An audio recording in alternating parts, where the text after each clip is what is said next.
ಚಿತ್ರದುರ್ಗದ ಉಸ್ತುವಾರಿ ಸಚಿವ ಡಿ ಸುಧಾಕರ್ ವಿಧಿವಶವಾದ ಹಿಂದೆ ನಡೆದಿದ್ದ ವಾಮಾಚಾರ ಎನ್ನುವುದು ಸಾರ್ವಜನಿಕ ವಲಯದಲ್ಲಿ ಚರ್ಚೆಯಾಗುತ್ತಿದೆ.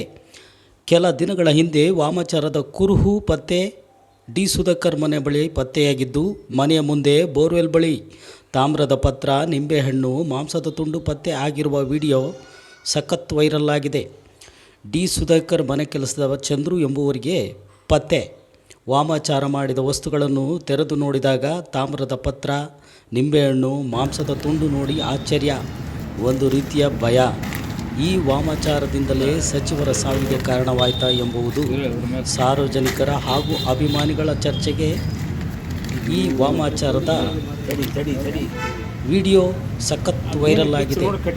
ಅದೇನೇ ಇರಲಿ, ಈ ವಾಮಾಚಾರಕ್ಕೆ ಸಂಬಂಧಪಟ್ಟಂತೆ ಸಮಗ್ರವಾಗಿ ತನಿಖೆ ನಡೆಸುವಂತೆ ಪೊಲೀಸ್ ಇಲಾಖೆಗೆ ಸಾರ್ವಜನಿಕರು ಒತ್ತಾಯಪಡಿಸಿದ್ದಾರೆ.